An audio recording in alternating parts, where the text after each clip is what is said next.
Madame, Monsieur, bonsoir, bienvenue si vous nous rejoignez sur Al24 News en direct pour un nouveau numéro de l'échiquier international.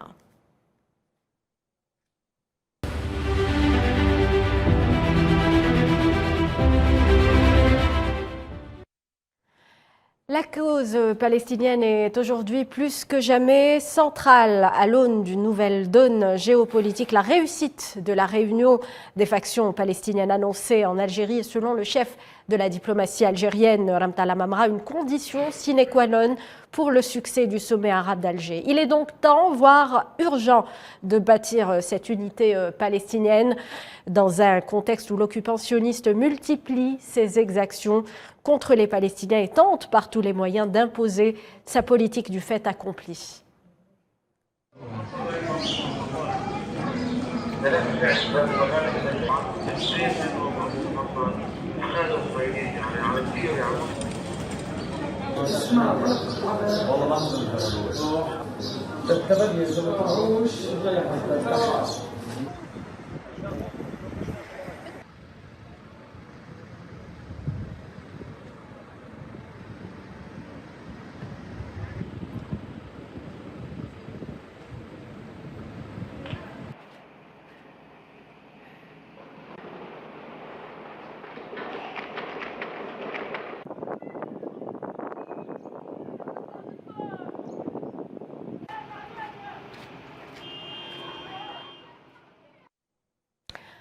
Et on vient de le voir ces dernières semaines, la tension était à son comble dans les territoires palestiniens occupés. Les affrontements entre forces de l'armée sioniste et palestiniens sont quasi quotidiens en Cisjordanie occupée. L'armée sioniste qui a poursuivi ces dernières heures ses attaques dans le camp de Shuafat au nord d'Al-Quds occupé. L'armée sioniste qui a poursuivi autre élément déclencheur des violences. Des centaines de colons sionistes prennent d'assaut ces derniers temps, quotidiennement presque, à la mosquée d'Al-Aqsa sous escorte policière. On fera le point de la situation, bien entendu, sur place. Nous évoquerons également les perspectives auxquelles est confrontée actuellement la cause palestinienne avec donc deux invités que j'ai le plaisir de recevoir ce soir. François Deroche, bonsoir.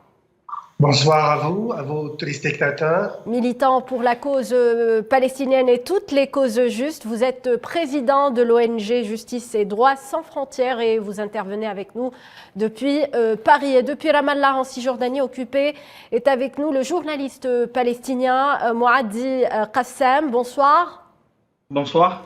Merci d'avoir accepté notre invitation. Je commencerai d'ailleurs avec vous, Qassem Moadi. Après la violente incursion des colons israéliens dans la mosquée Al-Aqsa, ces dernières heures, les Palestiniens ont réagi. Que s'est-il passé aujourd'hui? Pouvez-vous nous décrire la situation qui prévaut sur place? Oui, en fait, vous avez bien indiqué que les colons israéliens ultra-religieux prennent d'assaut l'esplanade d'Al-Haram al-Sharif et la mosquée d'Al-Aqsa de fait tous les jours maintenant et par les centaines. C'est une des images qui forment le tableau de la situation actuelle dans les territoires occupés parce qu'en même temps, il y a une escalade des affrontements entre les Palestiniens et les forces d'occupation qui se déroule depuis des mois dans le reste de la Cisjordanie, particulièrement dans le nord de la Cisjordanie. Ces derniers temps, c'est centré autour de la ville de Naplouse et sa campagne. Oui. Bien sûr que les incursions dans l'Aqsa alimentent les tensions et la colère, mais aussi alimentent, si vous voulez, les possibilités que cette escalade violente qui a lieu dans le nord de la Cisjordanie ne se verse sur Jérusalem. C'est ce que nous avons vu ces derniers 4 jours, c'est que des affrontements très violents dans les rues de presque tous les quartiers palestiniens, Jérusalem-Est, ne sont pas arrêtés. Je pense notamment à Shafat, alors le camp de réfugiés de Shafat, depuis 4 jours est complètement bouclé par l'armée israélienne. Aujourd'hui même, moi, j'ai essayé de me rendre sur place mais ce n'était pas possible pour moi d'y entrer. Les gens de Shafat commencent à sentir ça, c'est un état de siège Oui, sur lequel le camp de réfugiés est placé.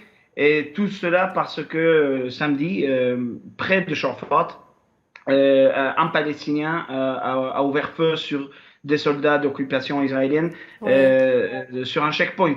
Et donc l'armée, comme ils n'ont pas pu trouver ou arriver à capturer ce résistant palestinien, alors ils emploient la punition collective. oui. Mais pas qu'à Shafat, aussi à Silouane. Silouane, c'est un des points chauds qui ne fait pas les grands titres souvent. Oui, on Mais, parle mais c'est souvent du camp de Jénine. alors, Jenin, c'est dans le nord de la Cisjordanie. Alors, Oui, là, je parlais de Jérusalem et son entourage. oui, Mais bien sûr, Jenin est en fait au centre des événements depuis un an. oui, Pratiquement depuis l'évasion de 6 Palestiniens de la prison de haute sécurité israélienne de Jalbour au Gilboa. Depuis septembre, alors de 2021, Jenin n'est pas calme. En fait, il y a un peu de calme 2 jours, 3 jours pour que ça recommence. mm, Et c'est au cours de cet assaut militaire israélien continu sur Jenin qu'en mai dernier, par exemple, la journaliste palestinienne Shireen Abu Akleh fut assassinée. oui, Ce matin même, non, pardon, hier soir, un enfant de 12 ans qui était blessé samedi dans une incursion israélienne à Jenin est mort de ses blessures oui, hier soir. Et aujourd'hui, les événements, en fait, le centre des événements était la campagne de Naplouse. Encore une fois, des résistants palestiniens ont ouvert feu sur des troupes israéliennes qui accompagnaient une marche des colons israéliens près d'une colonie qui oui. s'appelle Chavé Shomron. Un soldat fut blessé, plus tard mort. Oui. Et alors la situation à l'heure actuelle dans les territoires occupés ne montre pas des signes de se calmer. Au contraire, Oui. tout indique qu'il y aura plus d'escalade et que la réaction israélienne à ce qui se passe depuis ces 3 jours ne va pas tarder à se faire sentir sur l'ensemble de la population palestinienne, puisque Mm. l'occupation israélienne a perdu 3 soldats en une semaine maintenant. Au Et regard, ça, au, c'est au regard de l'escalade donc observée, on constate que la situation, vous l'avez dit, risque de dégénérer pour le Fatah et le Hamas. Cette incursion, cette nouvelle incursion des colons dans l'esplanade Al-Aqsa est une ligne rouge qui a été à nouveau franchie. Les deux mouvements qui appellent justement à une forte mobilisation des Palestiniens. Est-ce que les Palestiniens ont répondu à cet appel, Monsieur Mouradi, Qassem Mouradi? Écoutez, vu depuis le terrain, il semble que c'est l'appel de Fatah et de Hamas qui répond à l'appel de la rue. C'est d'abord la rue qui se mobilise, Oui, qui est toujours à l'avance des partis politiques et des dirigeants politiques. Et si je peux me permettre, je pense que la réunion ou cette nouvelle tentative d'entamer des conversations entre les leaders de Fatah et de Hamas accueillis en Algérie ce jour-ci, c'est en soi une tentative de répondre à l'union des Palestiniens dans la rue. on Surtout va que y revenir. Qassem ouais, El Mouradi, si vous le permettez, je vais donner la parole à Monsieur François Deroche. Une réaction sur ce qui se passe, sur ces violences récurrentes dans les territoires palestiniens occupés. Je voudrais revenir sur les chiffres. Vous avez parlé de 3 soldats israéliens morts, mais moi je voudrais dire qu'il y a plus aujourd'hui de 100 Palestiniens qui sont morts depuis le début de l'année soit à travers des civils israéliens armés ou tout simplement par les forces de sécurité israéliennes. Le cinquième de ces morts, ce sont des enfants de moins de 15 ans. Et moi, je voudrais, avant qu'on parle de ces événements, je voudrais revenir sur la mort de cet enfant de 7 ans qui est mort de peur avec un arrêt cardiaque parce que la police israélienne est venue arrêter son frère qui avait jeté des pierres. Moi, je pense qu'aujourd'hui, on a dépassé toutes les lignes rouges. Aujourd'hui, Israël fait tout et n'importe quoi. Et je pense que c'est pas bon. C'est pas bon pour la paix dans dans la région, mais pas uniquement dans la région, parce que tout ce qui se passe aujourd'hui en Palestine, occupée aujourd'hui, se propage à vitesse grand V dans le monde. Oui. C'est une affaire de passion, c'est une affaire qui passionne le monde entier. Et aujourd'hui, Israël, elle est en train de commettre des crimes de guerre, des crimes contre l'humanité. Les violations israéliennes contre la mosquée Al-Aqsa, sur le plan juridique, ce sont des crimes de guerre et des crimes contre l'humanité. Je pense qu'aujourd'hui, le projet d'Israël qui vise à détruire la mosquée Al-Aqsa pour construire un peu un temple juif, c'est absolument scandaleux parce que ça ne respecte pas les accords que Israël a signés dans le passé. Israël prévoit d'occuper toute la région. D'ailleurs, aujourd'hui, l'occupation israélienne, elle est timide en Palestine, mais demain, elle compte occuper la Jordanie, l'Égypte, la Libye, la Syrie et d'autres régions. Et aujourd'hui, il faut quand même qu'Israël respecte le droit international. Les résolutions internationales ont déclaré jusqu'à maintenant que Jérusalem est une ville arabe, et ceux qui ont ordonné à Israël de se retirer également des territoires occupés depuis 1967. Le monde arabe et les États arabes et le monde entier doivent aujourd'hui se lever comme un seul homme pour respecter, tout simplement, qu'Israël respecte les engagements qu'elle a pris par sa signature devant le monde entier, et ensuite doit protéger Jérusalem et la mosquée Al-Aqsa. Et je voudrais dire que aujourd'hui, ce qui se passe, on pousse toujours un peu plus loin. Oui. Justement, François de Roche, comment expliquez-vous cette politique de l'entité sioniste, ces incursions répétées dans l'esplanade de l'Aqsa? Comment expliquer justement cette politique israélienne qui, on va dire, franchit ou viole le droit international? Pourquoi l'entité sioniste réagit-elle ainsi dans le timing actuel? Parce qu'aujourd'hui, je pense qu'il y a plusieurs paramètres. Je pense que le premier paramètre, c'est cette coopération entre l'autorité palestinienne et Israël.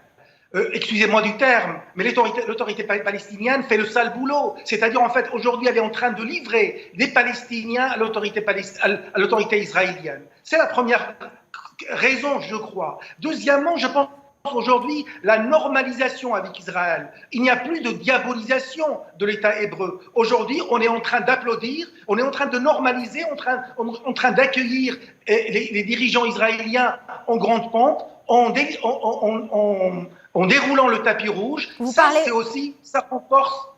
renforce l'agressivité et l'agression de l'État d'Israël. Aujourd'hui, l'État, selon le droit international, aujourd'hui, d'ailleurs, ce qui se passe dans la ville d'Hébron, quand même, il faut aussi revenir sur la ville d'Hébron. Aujourd'hui, elle est contrôlée complètement par l'armée israélienne. Il y a uniquement 400 colons qui sont protégés par 1500 soldats, c'est-à-dire qu'il y a 3 soldats par colon. Et puis ensuite, il faut quand même rappeler que le protocole d'Hébron qui a été signé par Israël et l'Organisation de la libération de la Palestine, qui a divisé en 2 parties la zone H1 et la zone H2. La zone H1, elle était normalement contrôlée par l'autorité palestinienne, tandis que la zone H2, qui comprend la mosquée Ibrahimi et la vieille ville, sous contrôle israélien. Mais aujourd'hui, il n'y a plus rien de ça. Aujourd'hui, on a un complexe. Tout ce qui se passe aujourd'hui, Israël ne respecte absolument rien. Et non seulement ça, elle va pousser le vice beaucoup plus loin. Ça sert à quoi de brûler un Coran devant des musulmans? Ça sert à quoi, à part humilier les gens et provoquer la haine? C'est quand même quelque chose qui est interdit par le droit international. La liberté de croire, la liberté de prier, c'est un droit qui est fondamental. On ne négocie pas avec cela. Oui. Et puis, il faut dire que cette escalade, elle est quand même, par l'État hébreu, elle est aujourd'hui, elle est décriée, elle est critiquée par quand même tous les pays de la région. Et aujourd'hui, ces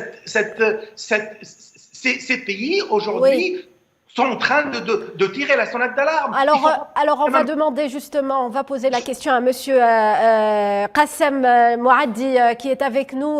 Comment expliquer cette agressivité de l'entité sioniste actuellement, qu'il soit permis à des centaines de colons de s'attaquer à la mosquée Al-Aqsa quasi quotidiennement? Comment l'expliquer, Qassem El Mouaddi? Bien sûr. D'abord, je voudrais remercier Monsieur De Roche pour rappeler que le taux de fatalité du côté palestinien est au-dessus de 100 morts. D'ailleurs, le rassemblement des martyrs de la Palestine, des familles des martyrs de la Palestine, et la semaine dernière, dans un rapport, a mis le chiffre au-dessus de 165. Donc aujourd'hui, on serait à plus de 166. Pour répondre à votre question, écoutez, dans l'entité israélienne, il y a depuis plus de 15 ans une montée formidable de la droite religieuse. Oui. Et cette montée de la droite religieuse, elle est aussi quand même le produit des années et des années de tentatives avec la complicité internationale de justement plier la page de la cause palestinienne sans la résoudre. Autrement dit, sans rendre au peuple palestinien ses droits légitimes, sans faire justice au peuple palestinien, ce qui a mené à une situation dans laquelle Israël se sent en complète impunité, totale impunité, et joue, c'est-à-dire cette expression de l'extrémisme religieux n'est pas un hasard. Ce n'est pas seulement une vague éphémère qui passe comme beaucoup de pays du monde aujourd'hui où on voit que la droite nationaliste religieuse monte, mais c'est aussi un jeu orchestré par l'État même, par l'État profond, parce que c'est très important aujourd'hui pour Israël d'imposer un fait accompli sur la Cisjordanie et sur Jérusalem-Est, particulièrement sur la mosquée d'Al-Aqsa, il n'y a plus de Palestine. Ça, c'est annexé, c'est Israël et c'est fini. Et pour faire cela, ils ont besoin de ce sentiment religieux extrémiste.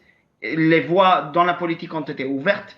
On a vu dans la dernière année, dans cette année qui vient de passer, 5 élections en Israël à la suite, rien que pour que les partis d'extrême droite puissent s'arranger entre eux et trouver des compromis pour mener le même programme qu'ils ont tous, finalement. Et alors, ce qu'on voit, c'est que c'est une situation qui est dangereuse parce qu'elle rappelle un peu le contexte de juste avant la Nakba, de la fin des années 30, quand c'était les troupes sionistes n'étaient que les colons de l'époque qui avaient le contrôle et que l'État d'Israël aujourd'hui qui les laissait faire était à l'époque le gouvernement du mandat britannique. C'est-à-dire on voit une violence lâchée à son extrême contre les Palestiniens de la part des colons israéliens et sous la protection de l'État israélien. Et tout ça, c'est sous la protection officielle, institutionnelle du gouvernement. On a vu des lois qui ont été passées rien que pour faire plaisir à ces colons et leur donner carte blanche. C'est celle qui a fait le plus de bruit. C'était la loi de l'État-nation qui dit explicitement ce que les lois fondamentales d'Israël disaient implicitement depuis 1948, qu'Israël n'est que l'État des Juifs et des Juifs seuls. Mais aussi d'autres lois, par exemple la loi de la loyauté, le manque de loyauté. Aujourd'hui, on peut arracher à un Palestinien son droit de résidence à Jérusalem sur la base de manque de loyauté. Un occupé, un Palestinien sous occupation, il doit jurer loyauté à son occupant, sinon il perd le droit de résidence dans sa propre ville. Et donc tout ça, c'est une montée de cette politique qui ne fait que faire plaisir en fait à la droite religieuse qui aujourd'hui mène la politique israélienne. Et si je peux ajouter une chose, tout cela ne se passerait pas sans la complicité par le silence et par la tolérance de ce qu'on appelle la communauté internationale. C'est parce qu'on continue de tolérer au niveau international tout ce qu'Israël fait, qu'Israël pense qu'il peut faire encore plus et qu'il peut aller encore plus loin. Et là, toute la communauté internationale, à commencer par les pays européens et bien sûr les États-Unis, ont une responsabilité. Très bien, votre témoignage est saisissant, Qassem El Mouaddi. On a l'impression que l'entité sioniste passe à la vitesse supérieure pour effacer l'identité palestinienne, François de Roche. Bien sûr, évidemment. Aujourd'hui, nous condamnons avec une fermeté la violation du droit international. Nous exhortons Israël à cesser, cette force occupante, à cesser toutes les actions de provocation. Il faut rappeler quand même que 34 000 colons ont envahi la mosquée Sainte Al-Aqsa en 2021. 34 000 ont envahi cette mosquée avec la complicité et avec l'aide de la police israélienne. L'occupation aujourd'hui sioniste autorise ces colons à entrer dans cette enceinte, alors que depuis uniquement 2003, avant 2003, c'était un territoire qui était sacré. Donc aujourd'hui, il faut dénoncer, il faut condamner cette invasion par l'armée d'occupation et ces colons de la mosquée sainte. Et parce que c'est tout d'abord une violation du droit international, une provocation au sentiment de millions de musulmans à travers le monde, et puis si c'est, comment dire ça, c'est quelque chose qui peut mettre de l'huile sur le feu. Aujourd'hui, le monde a besoin de paix, le monde a besoin de justice, de respecter le droit, et puis moi j'invite tous ces pays arabes qui sont en train de normaliser leurs relations aujourd'hui à Israël, de prendre exemple, de voir ce qui se passe, qu'aujourd'hui, à cause de cette normalisation, Israël se croit complètement protégé, se croit complètement capable de faire ce qu'elle est en train de faire, Vous me faites un très bon enchaînement, vous me tendez la perche, François de Roche. Vous avez tous deux parlé donc de la responsabilité qui incombe à la communauté internationale. L'Algérie n'a eu de cesse de le dire et elle est bien décidée à aplanir les différends entre les factions palestiniennes. Qassem El Mouaddi, est-ce qu'il y a un espoir que cette réconciliation soit effective? Écoutez, aujourd'hui, je parlais à des Palestiniens dans la rue, ici à Ramallah, dans les cafés de Ramallah, et vous voir ce qu'ils en pensaient. Et ce n'était pas surprenant d'entendre un certain cynisme de fait que le Fatah et le Hamas, ils se réunissent depuis 2007, tous les quelques ans pour nous dire que voilà, ça va se régler, et puis ça ne se règle pas. C'est-à-dire qu'il y a beaucoup d'intérêts qui ne correspondent pas strictement à l'intérêt général de la cause palestinienne, qui sont en jeu et qui bloquent cette réconciliation, notamment la question des employés par le Hamas dans le gouvernement de Gaza, la question de l'autorité palestinienne, comme l'a bien rappelé M. de Roche, qui doit remplir sa fonction pour laquelle elle a été créée, ce qui est maintenir. Et pourtant, cette réconciliation est importante, Qassem El Mouaddi, puisqu'elle constituera une force contre l'entité sioniste, sans doute. Écoutez, il y a un patron qui se répète dans l'histoire de la Palestine, c'est que il y a un moment donné dans l'histoire où les structures politiques qui dirigent la politique palestinienne deviennent disons, trop paralysées et la rue les dépasse. C'est ce qui s'est passé en 1936, c'est ce qui s'est passé dans les années 60 par rapport à le mouvement de Fidaïm, par rapport à la direction de l'OLP, c'est ce qui s'est passé pendant la première intifada. Et aujourd'hui, je pense que surtout depuis l'année dernière, en mai de 2021, ce qu'on a vu, c'est pour la première fois depuis des décennies que les Palestiniens, à travers la ligne verte, que ce soit dans les territoires occupés en 1948 ou en Cisjordanie et même en exil, se sont mobilisés tout seuls, sans une direction politique.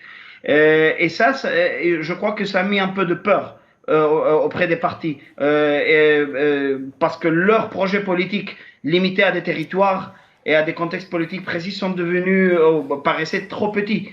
Et je pense qu'aujourd'hui, cette réconciliation elle est surtout importante pour la direction de l'OLP, pour le président Mahmoud Abbas, pour le Hamas même. C'est pour eux d'abord qu'ils doivent se réconcilier, parce que sinon la rue, le peuple palestinien dans la rue va les dépasser. Parce que ce n'est pas une question de politique, c'est une question de survie. C'est une question de survie. Les Palestiniens aujourd'hui se battent pour assurer qu'il y aura un futur dans les prochains 20 ans. On espère en tout cas que cette réunion qui se déroule à Alger soit de bon augure pour la cause palestinienne. Merci à mes deux invités de nous avoir d'avoir contribué à cette émission. Je vous remercie, chers téléspectateurs, de nous avoir suivis. Restez sur Al 24 News. Très bonne soirée.